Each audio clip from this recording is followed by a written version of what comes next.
안녕하십니까. 용신론 세 번째 시간입니다. 이 시간에는 용신에 따른 귀신, 구신, 하한신을 찾는 방법 알아보기로 합니다. 이 귀신 같은 경우에는 일간이나 용신에 좋지 못한 작용을 하는 오행을 말하면서 용신을 극하는 오행을 귀신이라 한다. 이렇게 볼 수 있습니다.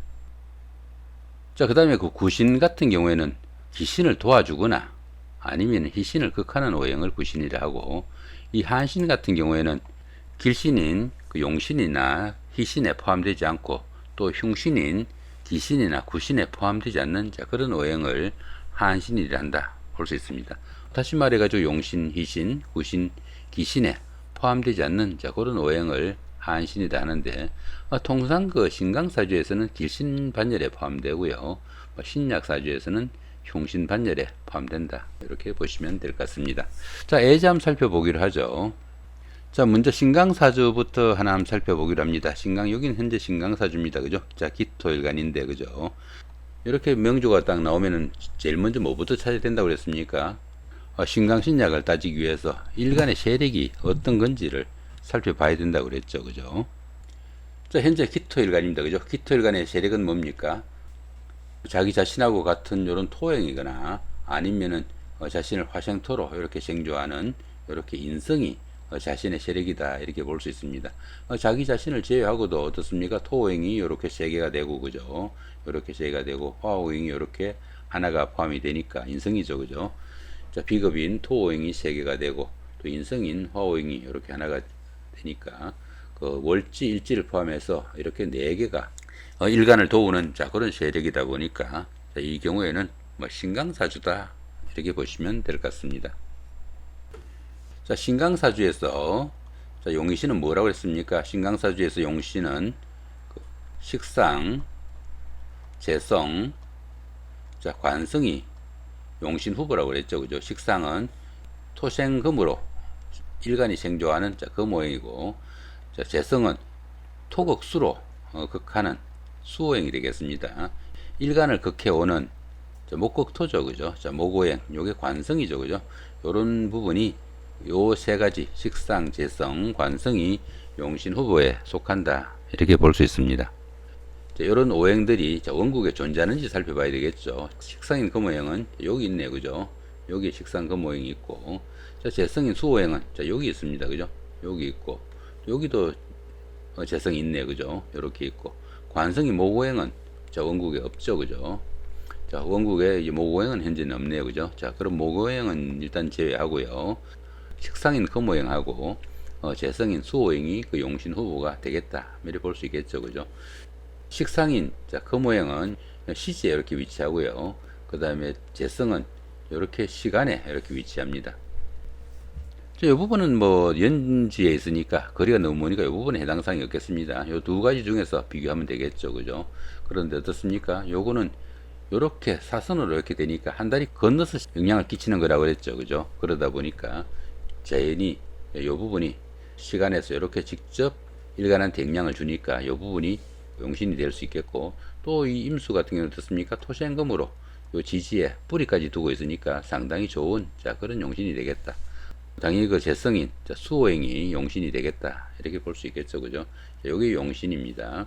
용신이 수오행이면은 용신과 상생관계 있는 거, 수오행하고 상생관계 있는 게 뭡니까? 수생목이죠. 그죠?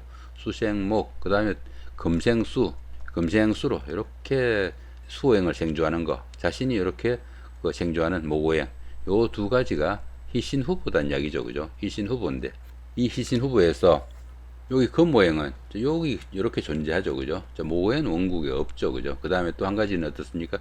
금오행도 토생금으로 이렇게 일간의 힘을 좀 설계하는 거고, 요 목오행도 어떻습니까?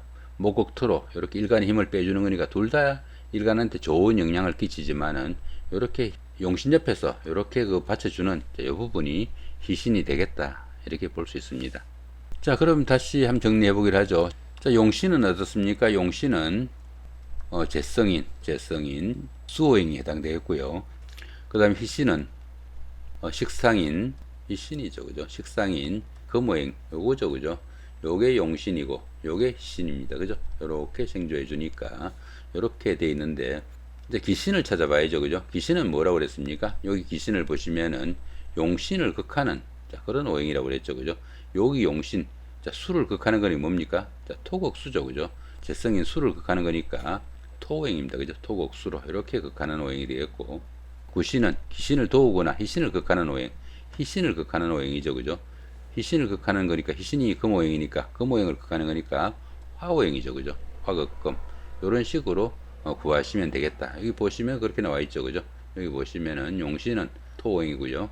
그 다음에 희신은 금오행, 기신은 토오행, 자, 구신은 이렇게 화오행이 됩니다.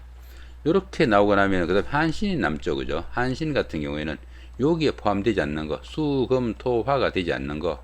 자, 목오행이 빠졌죠. 그죠? 자, 목, 화, 토, 금, 수니까. 자, 목오행이 한신이 되겠다. 이렇게 신강한 사주에서는 한신은 그 길신반열에 든다고 그랬죠. 그죠? 보시면은 목오행이 이렇게 오면은 자, 목극토로 이 강한 힘을 좀 극해주는 거니까 당연히 그 좋은 기운이죠. 그죠?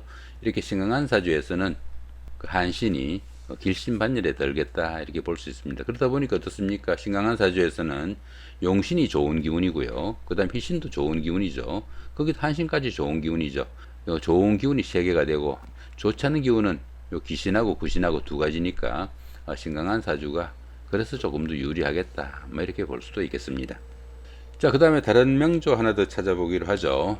자, 이런 명조가 있습니다. 현재 이 명조 같은 경우에는 자, 정화일간의 명조인데, 그죠? 신강신약을 따져보려면은 일간의 세력부터 따져봐야 되겠죠.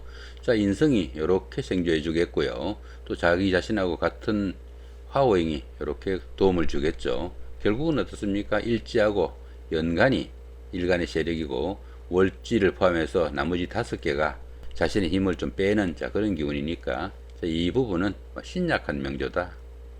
이렇게 볼 수 있습니다. 자, 신약한 명조에서 용의신 후보는 뭐라고 그랬습니까? 자, 비겁하고, 자, 인성이 자, 용신 후보라고 그랬죠. 그죠? 비겁은 자, 화오행이 되겠고, 인성은 자, 목오행이 되겠네요.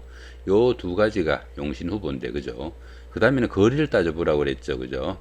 여기는 일간 바로 밑에서 이렇게 직접 생조해 주니까 상당히 힘을 크게 받는 자, 그런 기운인데, 요 같은 경우는 어떻습니까? 이렇게 한 다리 건너가지고 연간에 이렇게 쓰니까 상당히 거리가 멉니다. 그래서 결국은 어떻습니까? 여기서는 자, 요게 용신이 되겠죠. 그죠? 요게 용신이 됩니다. 자, 목이 용신이면은 자, 희신은 뭐라고 했습니까? 이 목오행하고 상생관계가 되는 거. 목오행하고 상생관계가 되는 건 뭐였죠? 자, 수가 있겠고요. 수생목이잖아요. 그죠? 그 다음에 목생화. 요렇게 목생화. 요 두 가지가 희신 후보다. 이렇게 볼 수 있습니다. 이렇게 두 가지가 저 희신 후보인데, 그죠? 자, 그 중에서 일간한테 도움이 돼야 되겠죠. 그죠? 여기 신약한 명조잖아요. 그죠? 신약한 명조인데, 여기 자신이 불인데, 여기 물이 오면은 자신을 끄는 거잖아요. 그죠? 요거는 안 되겠다는 이야기죠. 그럼 결국은 어떻습니까? 자, 희신은 화오행이 되겠네요. 그죠? 희신은 화오행, 수는 안 되니까. 그죠? 희신이 화오행이고, 희신이 화오행이면 귀신은 자, 목오행을 극하는 거, 뭐가 있죠? 금극목이잖아요. 그죠? 금극목이니까. 자, 금오행이 기신이 되겠고, 그 다음에 구신이죠. 그죠? 구신 같은 경우에는 여기 희신을 극하는 거, 화를 극하는 거니까, 자, 수오행이 되겠네. 그죠? 수극화죠. 이렇게, 그죠? 이렇게 구신이 되겠고, 자, 한신 같은 경우에는 여기에 포함되지 않는 거, 목화, 토가 빠졌네요. 그죠? 토가 한신반열에 들겠다. 이렇게 볼 수 있습니다. 신약한 사주에서 한신은 뭐라고 그랬습니까? 흉신이라고 그랬죠. 그죠? 자, 이렇게 보시면은 화생토로 자신 힘을 쓰게 하는 거죠. 그죠? 그러다 보니까 이 토오행은 흉신반열에 들겠다 볼 수 있습니다. 신강한 사주에서는 이 한신이 그 용신에 포함되겠고, 신약 사주에서는 이 한신이 흉신에 속하니까 신약한 명조를 가지신 분들이 조금 더 불리한 위치에 있겠다 이렇게 볼 수도 있습니다. 사주의 그 오행들 5가지 중에서 3가지가 용의신에 속하니까 당연히 그 신강한 분들이 조금 더 그 기운이 많을 수 있겠다 뭐 이렇게 볼 수도 있겠습니다. 자, 이렇게 오늘은 사주팔자에 신강신약을 따져가지고 용신 찾는 방법, 그 용신에 따른 희신 찾기, 그 다음에 그 기신과 구신도 찾아보고 또 마지막으로 한신까지 대입해 봤습니다. 이 전체적으로 용신을 찾거나 희신을 찾거나 아니면 기신, 구신, 한신을 찾는 거는 아마 할 수 있으리라 봅니다. 이 부분에서 이제 제일 이제 중요한 게 뭐가 있습니까?